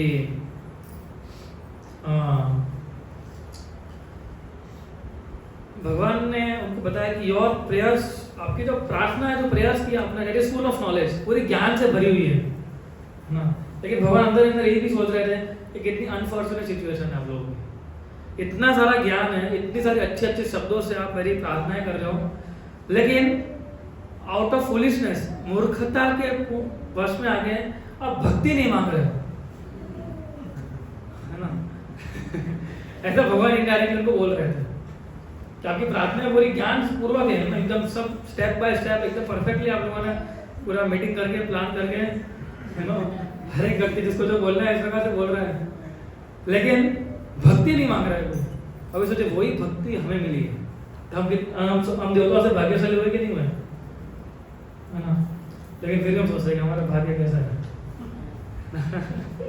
अभी आपको पता है हमारा भाग्य कितना बड़ा है ना। भगवान इंडिया देवताओं को बता रहे हैं आप तो मूर्ख हो, इतना ज्ञान है फिर भक्ति नहीं मांग रहे हो। इसलिए इसका मतलब ये भी है कि ज्ञान होने से भक्ति प्राप्त नहीं होती है, केवल ज्ञान से भक्ति प्राप्त, भक्ति कैसे प्राप्त होती है, एक्चुअली भक्तों के संग से होती है। अभी देवताओं के पास ऐसा समय है नहीं भक्तों का, है ना। एवरी फ्राइडे प्रोग्राम करो, मंगला आरती में जाओ, इंस्पिरेशन मिले माला करने का, और सब एक ही, जो उनका एसोसिएशन कैसा है, एक ही जैसा है ना। कोई मजे कर रहा है तो तू भी मजे कर, है ना, सब अपने अपने उसमें लगे हुए हैं, है ना। लेकिन कोई डिवोटी एसोसिएशन नहीं है स्वर्ग में। इसलिए देवता भी प्रार्थना करते हैं कि हमें पृथ्वी लोक में कैसे, है ना, मिले, ताकि हम भक्तों का संग कर सकें। इतना रेयर है डिवोटी एसोसिएशन, है ना। फिर भगवान बताएं कि जो मेरे भक्त होते हैं सो वो भक्ति के अलावा कुछ नहीं मांगते, है ना। तो भगवान है, भगवान का कार्य है उनकी क्लास लेना। तो भगवान तो पहले बता ही रहे कि भक्ति का इंपॉर्टेंस, इसके अंदर इंस्ट्रक्शंस दे रहे देवताओं को, है ना। भगवान को भाई बहुत दुख हुआ, भगवान को भी रिग्रेटफुल हो रहा था। क्यों? कि उन्होंने एक देवताओं को मारने के लिए मुझे एक दानव को मारने के लिए मुझे बुला रहे हैं इंस्टेड ऑफ डिवोशनल सर्विस। वो चाहते मेरे भक्ति मांग सकते थे, है ना, पर किस लिए बुलाया है मुझे? इसको मारने के लिए। ये बोले इसको मारना 2 मिनट का काम है ना। तो इसलिए फिर बता रहे हैं भगवान कि फूल्स जो है वो भौतिक इच्छाएं रखते हैं। जो कृपण होते हैं, माइजर्स जो कृपण होते हैं, वो मटेरियल एसेट को सब कुछ समझते हैं ना। तो इस प्रकार से भगवान जो है उनको डांट भी रहे थे, और सॉल्यूशन में भगवान है, उनकी शरण, देखो भगवान की शरण में आप जाओगे, आप भौतिक चीज़ें मांगो तो भगवान देने को तैयार हो जाएंगे, क्योंकि अल्टीमेटली आपने भगवान का शरण ग्रहण किया। तो देवताओं ने भले ही भौतिक कारण लेके भगवान के सामने गए थे, तो भगवान तो फुलफिल कर दिया, देवता भी जानते थे कि भगवान इसको मारेंगे तो सही है, कुछ तो सॉल्यूशन लेके आएंगे। हाँ, थोड़ा हमें बताएंगे, है ना, भक्ति के बारे में, लेकिन भगवान को दुख भी हो रहा था। सो भगवान बताया था कि डिवोटीज डिस्करेज कर्म, जो मेरे शुद्ध भक्त हैं वो कभी भी किसी को कर्म बंधन में नहीं बांधता है ना। जैसे कोई एक्सपीरियंस फिजिशियन होता है, डॉक्टर होता है, एक्सपीरियंस डॉक्टर, वो कभी भी अपने पेशेंट को एनकरेज करेगा कि जो खाने से उसका नुकसान, कभी बोलेगा कि नहीं तुम ये खाओ, है ना, इससे ठीक हो जाएगा, यही खाना चाहिए। ऐसे कोई डॉक्टर बोलता है, वो तो हमेशा चाहता है कि अपना पेशेंट तुरंत ही ठीक हो जाए। सो जिस प्रकार से एक्सपीरियंस डॉक्टर कभी भी अपने पेशेंट को भले पेशेंट चाहता हो फिर भी, है ना, हम तो इच्छा रखते हैं कि हम ये भी खाएं वो भी खाएं, लेकिन डॉक्टर भले हमारी चले गए फिर डॉक्टर रोक देते हैं ना, क्यों? क्योंकि हमारी हेल्थ के लिए वो अच्छा नहीं है। तो डिवोटीज भी ऐसे होता है, वो कभी भी भले ही हमें फ्रूटी एक्टिविटीज या कर्मा बंधन में बनने की इच्छा हो, यानी कि हमें भले ही भौतिक इच्छाएं हो, उसको फुलफिल करने के लिए भले ही हम भगवान के पास जाते हैं, लेकिन डिवोटीज कभी इसको एनकरेज नहीं करते। कभी प्रभुपाद ने ऐसा बताया कि आप भगवान को जाके ये मांगिए वो मांगिए, प्रभुपाद ने क्या बताया? Whenever you go to Krishna, pray for his devotion, unalloyed devotion. Prabhupada ने ये सिखाया। तो भगवान को सॉल्यूशन दे रहे थे अभी। वो भगवान बताया कि आप दधीजी ऋषि के पास जाइए, है ना। आपको पता है दधीजी ऋषि का आश्रम अहमदाबाद में, पता है वो कहाँ है? दुधेश्वर ब्रिज है तो वाडस के पास, है ना। तो वहाँ पर दधीजी मुनि का आश्रम है। कभी गए? अभी नहीं गया वो। खाली पता है कि वहाँ पर है। सो भगवान ने बताया कि आप तुरंत ही कहाँ जाओ? दधीजी ऋषि के पास जाओ और तुरंत क्या मांगो उनसे? अपना शरीर मांगो। सोचिए, आपको कोई बोले अंकुर को आपका शरीर मुझे दे दो, अंकुर को बोलेंगे ज्यादा नहीं हो गया प्रभु जी। सो भगवान ने हमको बोला कि दधीजी ऋषि का जो शरीर है which is strong because of knowledge, vows and austerity. तो जब तपस्या करते हैं, ज्ञान भी होता है, तपस्या भी होती है, तो हमारा शरीर जो होता है एकदम स्ट्रॉन्ग बन जाता है आध्यात्मिक रूप से, है ना। सो दधीजी ऋषि ने खुद ने ये स्पिरिचुअल साइंस एक्यूमुलेट किया और उन्होंने अश्विनी कुमार जो थे, अश्विनी कुमार है ना, घोड़े, उनको ये ज्ञान उन्होंने उनको दिया था और इसलिए आज अश्विनी कुमार जो जीवन मुक्त बन चुके हैं। और ये जो नारायण कवच जो दिया था विश्वरूप ने इंद्र को, वो नारायण कवच एक्चुअली दधीजी ने ही त्वस्त को दिया था, यानी विश्वरूप के पापा को, है ना। तो ये ऐसा है, दधीजी ऋषि ने किसको दिया? त्वस्त को दिया, त्वस्त ने विश्वरूप को दिया, विश्वरूप ने इंद्र को दिया, हाँ। सो भगवान ने बताया कि अगर आप डायरेक्ट मत जाओ, है ना, आप अश्विनी कुमार थ्रू जाओ, क्योंकि अश्विनी कुमार के प्रति उनका बड़ा अफेक्शन है, आप उनके प्रति नहीं है, आप जानते हैं आपको आप कैसे हो। तो when Ashwini Kumar will beg for Dadiji's body on your behalf, आपके बिहाफ में जब अश्विनी कुमार मांगेंगे तो तुरंत ही दधीजी मुनि अपने शरीर को दे देंगे, कि उस धर्म को जानते हैं दधीजी ऋषि, और फिर उस शरीर से विश्वकर्मा जो है एक थंडरबोल्ट जैसा हथियार बनाएंगे उनके बोन से, और फिर उस थंडरबोल्ट से आप वृत्तासुर को मार सकते हो। क्यों? भगवान बोल रहे क्योंकि वो थंडरबोल्ट के अंदर किसका पावर होगा? मेरा। It will be invested bye my power, इसलिए वृत्तासुर का वध होगा, है ना। सो तो देवता शायद पूछ सकते थे ऐसा ना कि हम तो वृत्तासुर के पास कहाँ लड़ेंगे, उससे अच्छा है कि आप खुद आगे मान लीजिए। पर्सनली आगे आप एक कदम कर दीजिए, ये बड़ा चक्कर कहाँ घूमना है, दधीजी ऋषि के पास जाओ, अश्विनी कुमार को बोलो, उसका शरीर लो। अल्टीमेटली आपने क्या बताया कि जो हथियार है उसके अंदर किसका पावर होगा? मेरे पावर से। आप खुद ही आगे उसका वध कर दीजिए। तो फिर भगवान बोल रहे हैं कि चिंता मत करें, वृत्तासुर है आपकी, जो भी जब वृत्तासुर का वध हो जाएगा तो आपके जो भी शक्ति है, आपका जो भी वेपन्स वेल्थ जो भी है, हाँ, वो सब को वापस मिल जाए, क्योंकि भगवान जानते थे कि Vritrasura is also devotee and he will never be envious of him. Vritrasura कभी भी जो है आपकी ईर्ष्या नहीं करेगा। भगवान तो भगवान सर्वज्ञ, देवता नहीं समझ पा रहे थे, लेकिन भगवान तो जानते थे वृत्तासुर कौन है ना। भगवान इतना बताने के बाद भगवान अदृश्य हो गए, फिर देवता गए, जो भगवान ने बताया था उस प्रकार से दधीचि ऋषि के पास और अश्विनी कुमार से। सो देवता जब गए दधीचि ऋषि के पास तो वो बता रहे थे कि आपको ये पता नहीं कि मृत्यु के समय पे कितना पेन होता है, इट इज सीवियर अनबेरेबल, है ना। मतलब जब मृत्यु होगी तब पता चलेगा, लेकिन दधीचि ऋषि हमें बता रहे हैं। एक्चुअली हमें कैसे पता, शास्त्रों से पता चलता है ना मृत्यु के समय कितना पेन होता है, वो तो हमें कब पता चले, एक्सपीरियंस जब हम खुद एक्सपीरियंस करें तब पता चलेगा।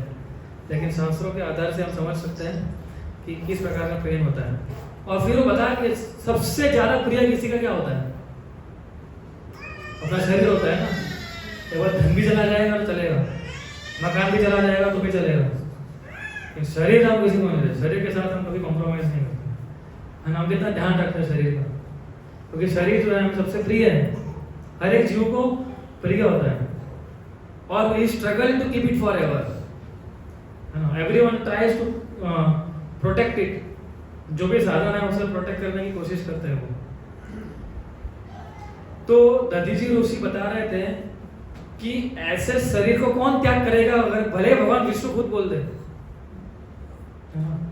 तो दधीचि ऋषि क्या कर रहे थे, थोड़ा ऐसे तो नहीं रहे थे डायरेक्ट। ऐसे वो भी सोचिए कि आप बोलेगा आपका शरीर दे दो, तो डायरेक्ट दे देंगे तो कैसा लगेगा।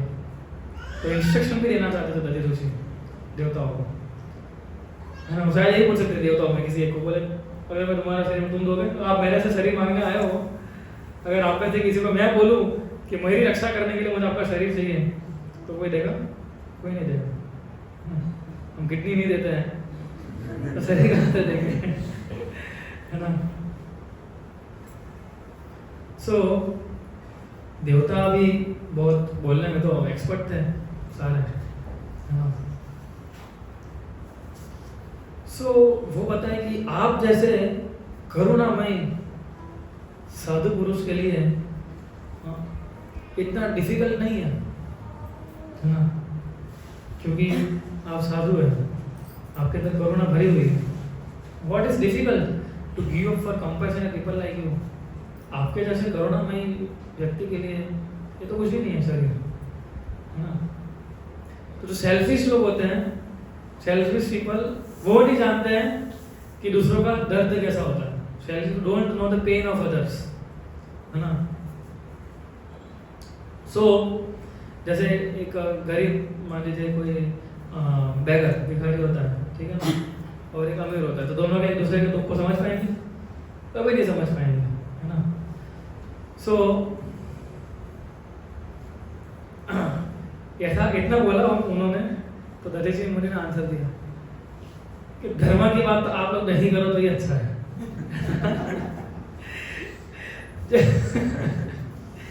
वो ऐसा बोल रहे कि आपके मुंह से धर्म की बात सुनते ही मैं तो अपना शरीर देने को मना कर रहा हूँ, है ना। सो इस प्रकार से दधीचि मुनि उनको फिर वो बता रहे थे कंपैशन के बारे में कि जिसके अंदर कंपैशनेट नहीं होता है, करुणा नहीं होती है, जन्म मनुष्य के लिए यानी ह्यूमैनिटी के लिए, है ना, who has no compassion on its suffering, does not sacrifice for dharma, है ना, तो उसकी बहुत ही दयनीय परिस्थिति है। अगर कोई व्यक्ति अपने आप को धर्म की रक्षा करने के लिए इस इम्परमानेंट बॉडी को नहीं त्यागता है, नहीं समर्पित करता है, त्यागता नहीं पर नहीं समर्पित करता है वो, तो सबसे ही पिटीफुल इंसान है वो, है ना। सो इसी प्रकार से वो थोड़ा हमको ज्ञान भी दे रहे थे दधीचि ऋषि कि वो बता रहे हैं कि शरीर जो है मृत्यु के बाद क्या होता है शरीर का, या हम उसको जला देते हैं, या फिर वो लोग जैकल्स उसको खा लेते हैं। अगर मान लीजिए जंगल में डाल दिया, जंगल में पशु जो है वो खा लेंगे पूरा। तो ये शरीर जो है कभी भी उसका नाश हो सकता है एट एनी मोमेंट, है ना। वो शरीर की जिस धन संपत्ति है, जितने रिलेटिव, सबका एक साथ नाश हो जाएगा। इसलिए it must all B engage for the benefit of others, else they will be source of misery. अगर हम इस शरीर को दूसरों की सेवा करने में नहीं लगाएंगे तो वही शरीर हमारे दुखों का कारण बन जाएगा। ये बहुत बड़ी इंस्ट्रक्शन दधीचि ऋषि देवता को दे रहे हैं कि ये शरीर का कर्तव्य क्या है कि दूसरों की सेवा में लगे, यही उसका कर्तव्य है, वरना यही शरीर हमें खुद को खा लेगा अगर हम इस शरीर का उपयोग दूसरों की सेवा करने में नहीं लगाएंगे। और ये सोचते हुए दधीचि ऋषि ने अपना शरीर, उन्होंने अपने आप को भगवान के चरण कमलों में स्थापित किया। दधीचि ऋषि ने उन्होंने सारी अपनी इंद्रियों को संयमित किया, अपने माइंड और इंटेलिजेंस के जो वेग होते हैं उसको नियंत्रित किया और पूर्ण एब्सॉर्ब होके उन्होंने अपने शरीर को त्याग दिया। किस लिए? देवताओं के लिए। तो इतना अच्छा इंस्ट्रक्शन, काफी अच्छा इंस्ट्रक्शन है, हम पूरा नहीं ले पाएंगे अभी। फिर जैसे भगवान ने बताया था, दधीचि ऋषि का क्या गति हुआ होगा सोचिए आप। उनको तो भगवत भक्ति प्राप्त हुई कि नहीं होगी? भगवत प्राप्ति दधीचि ऋषि को, जो देवताओं को प्राप्त नहीं हुई, वो डायरेक्ट दधीचि ऋषि ने उनका अपना शरीर देवताओं के लिए त्याग करने से उनको प्राप्त हो गया। तुरंत ही इंद्र ने विश्वकर्मा कांटेक्ट किया, तुरंत ही फोन लगाया, विश्वकर्मा जी आ जाइए ना, फटाफट इसका हथियार बनाइए आप, है ना। दधीचि के जो पावर है, उनकी जो पोटेंस थी, उनसे उसको चार्ज कीजिए। और फिर वो निकल पड़ा और इंद्र अभी फुल फॉर्म में था, क्योंकि भगवान ने इंस्ट्रक्शन दिया तो इंस्ट्रक्शन के मुताबिक ही वो जा रहा था, है ना। इसी प्रकार से फियर्स बैटल शुरू हो गई देवता और दानवों के बीच में। और वृत्तासुर हेड कर रहा था। और देखिए दानवों का एक अच्छा रहता है, अगर उनको लगता है कि अपने साइड है, अपना शक्तिशाली है, उसकी हेल्प करो, उसको आगे करो, है ना। क्यों? क्योंकि हमसे सबसे बड़ा असुर है ये हम तो असुर है ही है, ये हमसे भी ज्यादा असुर है तो उसको आगे कर देते हैं वो। तो वृत्तासुर उनका भी क्या बन गया? लीडर बन गया था, है ना। तो सारे दानव उसके पीछे पीछे भाग रहे थे, बोले वैसे भी ये लोग दानव, ये देवता है, उनको मार नहीं पाएंगे, तो इसको आगे करो, है ना। और इस समय देवताओं की जो आर्मी थी वो भी, और ये लड़ाई कहाँ हुई थी पता है आपको? नर्मदा नदी के किनारे। जो नर्मदा नदी है जब आती है वहाँ से ये, और ये त्रेतायुग और सतयुग के बीच में ही हुआ था। जब सतयुग समाप्त हो रहा था और त्रेतायुग शुरू हो रहा था। तो वैवस्वत मनवंतर, जब ये फर्स्ट साइकिल शुरू होती है उनकी, उसमें से पहला जो ये युग समाप्त होता है उसके बीच में ये बैटल शुरू हुई थी, है ना। देखो देवताओं की आर्मी भी एकदम एफलजेंट थी। रुद्र, आदित्य, अश्विनी कुमार, ये सब लोग, मारुत, ऋषभ, साध्य, विश्वदेव, सारे लोग उनकी आर्मी जुड़े हुए थे। इस सब भी थे, यक्ष, राक्षस, सारे सोमाली, माली, ये सब लोग लगे हुए थे ना। पूरा लिस्ट है सबका, नामों के साथ, आइडेंटिटी के साथ। असुरों में कौन सी पार्टी थी लीड कर रहा था, देवताओं में कौन सी पार्टी लीड कर रही थी। बहुत घमासान यूज होने लगा दोनों के बीच में, है ना। तो जब दानवों ने देखा कि इंद्र का कुछ अलग ही पावर दिख रहा है, अभी हमारे कोई हथियार काम ही नहीं कर रहा, फिर वो घबरा गए, है ना। क्योंकि उनको समझ में आ गया क्या कि कुछ गड़बड़ हो रही है। इसको इतनी शक्ति, जैसे हम कई बार हम होता है ना कि हमें लगता है ना, कई बार मान लीजिए कोई व्यक्ति है कि जो इतना शक्तिशाली नहीं है, फिर एक दिन फोन करके अपनी पूरी शक्ति दिखाएगा, है ना, आ जा तो कोर्ट में, है ना। तो हमें भी डाउट होता है कि इसको इतने आया कहाँ से एनर्जी इसके पास, इतना कोई तो मिला होगा उसका, है ना, कोई बड़ा वकील मिल गया होगा इसको, तो मेरे भी ज़्यादा पावरफुल होगा। पर अभी तक तो रो रहा था कल रात को, तो सुबह क्या हो गया 6 घंटे में इसकी इंद्रिय शक्ति आ गई। तो देवता दानव भी समझ रहे, बोले अभी तो रो रहे थे सबके सब, हाँ, और अभी तो पूरा फुल फ्लैट हथियार के साथ आ रहे हैं। और उन्होंने लाइव देखा भी सही, देवता दानव ने, कि वो कुछ हो ही नहीं रहा, हमारे सारे अटेम्प्ट्स फुटाइल हो रहे हैं, है ना। तो सब भागने लगे दानव, समझ गया असुर कि हमारा काम नहीं चलेगा इसे, हम हार रहे हैं। तो वृत्तासुर को आया बड़ा गुस्सा, हाँ। सो उसने हंसते हंसते बोल रहा था, है ना, सबको नाम से बुला रहा था कि सुनो, सबको नाम से बुला रहा था, ये माया, संभाला, विपरीत चित्ता, सुनो सब लोग। और वो उपदेश देने लगा कि मृत्यु सबकी होने वाली है, उससे कोई बच नहीं सकता है ना। विधाता ने ऐसा कोई रास्ता नहीं बनाया जिसको मृत्यु जिसको एस्केप कर सके, हाँ। लेकिन कौन सा ऐसा मूर्ख होगा कि जो इतनी ग्लोरियस मृत्यु एक्सेप्ट नहीं करेगा। भगवान को अर्जुन को समझा रहे थे ना कि तुम्हारा कर्म नहीं करने से अच्छा है कि तुम मर जाओगे युद्ध करते करते, तुम्हारा शरीर त्याग दो युद्ध करते, वो ज्यादा अच्छा रहेगा तुम्हारे लिए, भागने से अच्छा है। तो वृत्तासुर ही बता रहा था इनडायरेक्टली असुरों को कि भागने से अच्छा है कि मृत्यु तो होने वाली है, हाँ आज नहीं तो कल, उससे अच्छा है कि इधर ही मर जाओ युद्ध करते करते, अपना धर्म करते करते ना। सो दो प्रकार की मृत्यु वो आगे उपदेश दे रहा, दो प्रकार की मृत्यु शास्त्रों के अंदर बताई गई। एक होती है कि एक होता है कि योगा करके, योगा का मतलब भगवान को हमारे मन में स्थिर करके एब्जॉर्ब करके अपना शरीर त्याग करना, और दूसरा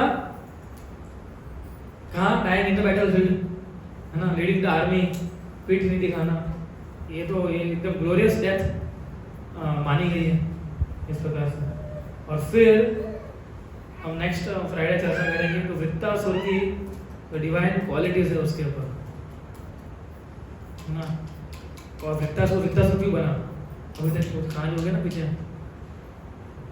अभी देखो राक्षस है और धर्म की बातें भी कर रहा है, और वृत्तासुर इंद्र को भी उपदेश देता है। तो ये सबसे इंपॉर्टेंट पार्ट है वृत्तासुर की ट्रांसजेंडर क्वालिटीज, वृत्तासुर के गुण। तो वो हम लोग नेक्स्ट फ्राइडे चर्चा करेंगे कि what are the beautiful qualities of Vritrasura, उससे हम क्या सीख सकते हैं, और वृत्तासुर की ग्लोरियस डेथ है ना। तो देखिए वृत्तासुर इस प्रकार से पूरा इंद्र ने कहा शुरू हुआ, इंद्र ने बृहस्पति का अपमान किया, अपराध किया, तब से लेके एकदम सीरीज ऑफ इवेंट्स होती रही।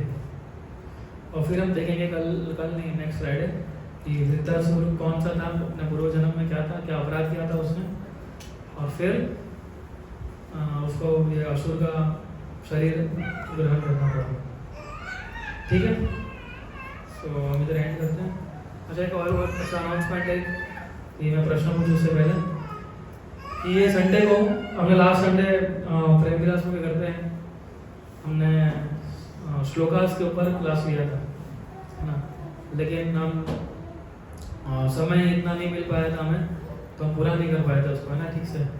तो हम लोग ने प्लान किया कि ये संडे हम लोग फिर से श्लोका रिसाइटेशन, श्लोका मेमोराइजेशन का सेशन हम कर सकते हैं है ना। लास्ट संडे आई थिंक चर्चा भी किया था उनके घर पे हमने कि नेक्स्ट संडे हम लोग ऐसा कुछ प्लान कर सकते हैं है ना।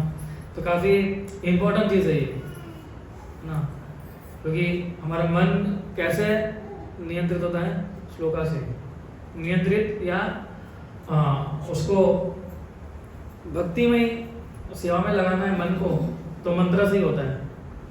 मन की तरह ऐसा नहीं मानेगा तो हम समझाते हमारा मन कैसा है। तो अगर भगवत के श्लोक अगर हमें याद रहेंगे, भगवद गीता के श्लोक याद रहेंगे, ब्रह्म संहिता याद रहेगी, तो कभी भी हम उसको रिफ्लेक्ट कर सकते हैं ना। और कोई भी श्लोक बोलिए कौन मना कर रहा है, लेकिन इस श्लोक का उच्चारण करना है ना। अगर हम आगे आगे किसी को प्रचार करते हैं तभी भी हमें उसको कोट कैसे करते हैं है ना। तो काफ़ी इम्पोर्टेंट ये सेशन है। तो नेक्स्ट यही संडे परसों हम लोगों ने प्लान किया टेम्पल में 2 से 5 के बीच में है ना। 2 से 5 समय हमने इसलिए रखा ताकि सब अपना घर का जो भी माता जी का काम होता है और फिर लंच आप करके फिर शांति से आप इधर बैठ के श्रवण कर सकते हैं, सीख सकते हैं है ना। तो काफ़ी इम्पोर्टेंट सेशन है, मैं चाहता हूँ कि आप सभी लोग उसको अटेंड करिए है ना। उसको बिल्कुल भी हमें प्रयास करना चाहिए कि मिस ना करें इसको है ना, क्योंकि ऐसे सेशन हम हर बार नहीं लेंगे। और क्योंकि लास्ट टाइम हम थोड़ा ठीक से नहीं ले पाए थे, हमने सोचा कि संडे को थोड़ा और शांति से और अलग अलग प्रकार के श्लोकास हैं। लास्ट टाइम हमने फर्स्ट चैप्टर में से देखा था, अभी हम कुछ अलग अलग, कुछ भागवतम के श्लोक है, कुछ धर्म संहिता के श्लोक है, उसको कैसे गाया जाता है, कैसे समझाया जा सकता है ना। तो वो हम ये संडे सुनेंगे, और हम शायद आरती का भी नहीं कर पाए थे लास्ट संडे, तो वो भी हमने प्लान किया है कि हम अनंत प्रभु को बोलने वाले थे कि सेटअप करते आरती का संडे को उनके अनंत हाथों से तो अगर वो सेटअप आप कर सकते हैं तो आरती का और श्लोका रिसाइटेशन में तो फायदा आप लोगों को संडे को 2 से 5 ऐसा मत करना अभी हाँ बोल रहे हो कि संडे को संडे है ना अभी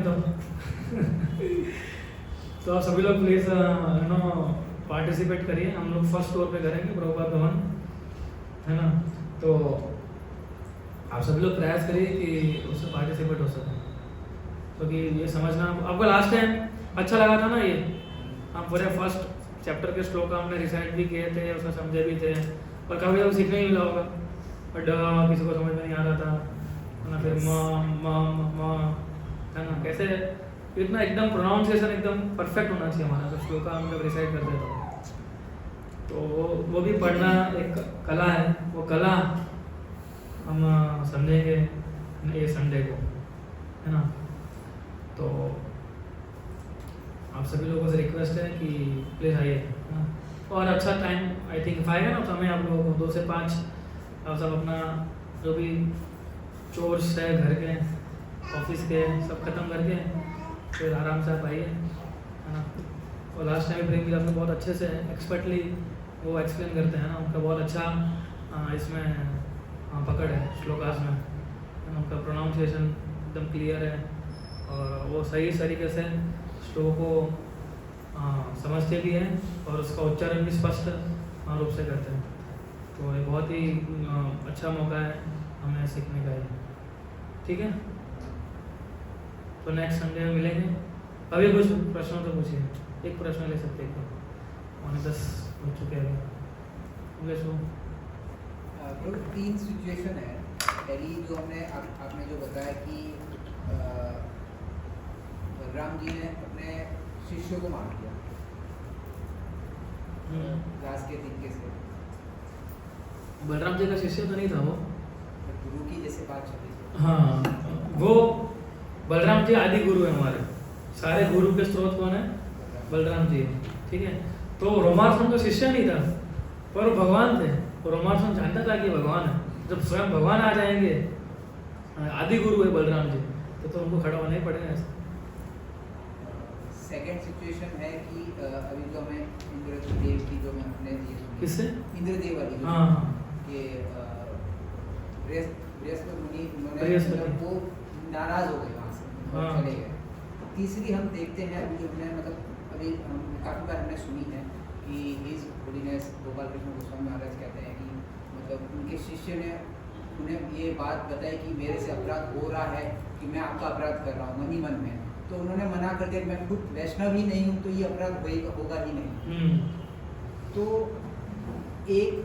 एक ने मार दिया, एक गुस्सा हो गए और एक ने क्षमा कर दिया, तो कौन सा सही है? मतलब एक्चुअल में रियल गुरु श्री सही है। हाँ, तो है ना। देखो बलराम जी तो भगवान थे, तो भगवान ने तो पूरा शिक्षा दे सकते हो, है ना। भगवान ने तुरंत ही समझाया कि अगर कोई गुरु जैसा पर्सनालिटी अगर हमारे आता है, भगवान खुद आ जाते हैं, then it is duty of a speaker to give proper respect. अगर वो नहीं दे रहा है तो मरने मृत्यु के समान है उसके लिए वो जीवन। रोमांस भी उसके लिए जीवन मृत्यु के समान ही है ये, है ना। तो भगवान थे तो भगवान अपने हिसाब से उसको पनिशमेंट दे सकते हैं, है ना। तो बलराम जी पूरे सबको सिखाना चाहते हैं। इवन एक्चुअली बलराम जी ने मार दिया ना रोमांसम सुत को, तो फिर सारे जो ऋषिगण थे वो भी सोचने लगे बलराम जी ने मार दिया इसको। वो सारे बलराम जी को रिक्वेस्ट करने लगे, आपने तो भगवान, आप तो भगवान, आपने मार दिया उसको, लेकिन हमें कोई तो चाहिए ना व्यास बिठाने के लिए, आप तो अभी चले जाएंगे, है ना। तो हमें और कौन प्राप्त होगा इस स्थान पे बैठने के लिए, है ना।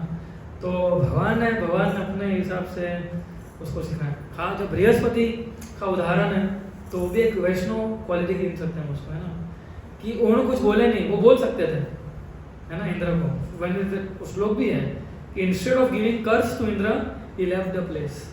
वो श्राप दे सकते थे इंद्र को, लेकिन उन्होंने विनम्रता दिखाई। तो एक भक्तों का ऐसा भी व्यवहार होता है एक कि, और शिष्य का कर्तव्य होता है गुरु को रिस्पेक्ट करे, और गुरु जो है वो अपनी विनम्रता दिखा रहे हैं। उसका मतलब ये नहीं कि गुरु अपने सर पे आ गए हैं। तो जिस तरह जो आपने एग्जाम्पल दिया, जब गोपाल कृष्ण महाराज का आपने उदाहरण दिया, तो जब बोलते हैं कि मेरे लिए कोई अपराध ही नहीं है, तो वो एक वैष्णव बिहेवियर है ना। वो अपने आप को इतना समझते हैं कि मैं इतना अनक्वालिफाइड हूँ, है ना, कि मैं भी अपराध कर सकता हूँ। हालांकि वो अनक्वालिफाइड नहीं है, और उनका भाव है, वो अपने आचरण से अपने शिष्य को सिखा रहे हैं। तो गुरु जो होता है वो अपने आचरण से शिष्य को सिखाता है। तो प्रभुपाद है, हमारे जो गुरुजन है, वो कैसे सिखाते हैं हमें? वो हमें आचरण से सिखाते हैं अपने। तो बृहस्पति भी अपने आचरण से सिखा रहे थे एक्चुअली, कि ऐसे स्थान में कुछ बोले बिना ही वो चलेंगे, लेकिन वो जो ऑफेंस होते हैं भगवान तो ले लेते हैं। कृष्ण मान लो प्रभुपाद है, महाराज ऐसा बोल सकते हैं कि मुझे मेरे लिए कोई अपराध नहीं आता, है ना, कोई दशावतार को पता रहता है। तो महाराज ऐसा बोलते हैं कि मेरे पूरे शास्त्रों में ऐसा कोई जैसा नहीं कि जिसके लिए मेरे लिए कोई अपराध लिखा हुआ है। और उसका मतलब ये नहीं है कि हम अपराध करें उनको, है ना। भगवान तो भले वो नहीं लेंगे, लेकिन कृष्ण तो ले लेंगे, है ना। और एक गुरु अपने शिष्य को डांट भी सकता है, जैसे प्रभुपाद कितना डांटते थे अपने शिष्य को। हाँ, एक समय ऐसा हो गया था कि लोग प्रभुपाद की डिसरिस्पेक्ट करना शुरू कर दिया था। उनके लिए आसन नहीं बना रखते थे, है ना, उनको पूछे बिना कुछ चीज़ें कर ली थी उनके शिष्य ने। फिर प्रभुपाद ने एस्टेब्लिश किया कि I am the founder Acharya of ISKCON। और फिर प्रभुपाद ने लिखना, वो बुक्स में छपवाना शुरू किया कि लिखना चाहिए मेरा नाम और founder Acharya of international society for Krishna consciousness. वो गुरु है, वो आचार्य है एक्चुअली, है ना। तो वो सिखाते हैं हमें इस प्रकार से, तो उनको उस प्रकार से हम नहीं ले सकते हैं। इसलिए भक्ति में क्या लिटरली हर एक चीज़ों को लिटरली लेना ना, वो हम भक्ति में नहीं कर सकते। जैसे भक्तनाथ ठाकुर अपने भजन में कैसे लिखते हैं, है ना, वो तो अपने आप को वो कुकुर के समान गिनते हैं। इसका मतलब भक्तनाथ ठाकुर कुकुर है ना, लेकिन उनका भाव है ऐसा। तो तीनों तीन ही सही है एक प्रकार से। वो भगवान की ओर से बृहस्पति ने बहुत अच्छा दिखा अपने बिहेवियर से कि चुपचाप चले गए। एक्चुअली भक्तों को भी, हमें भी ऐसा व्यवहार करना चाहिए, है ना।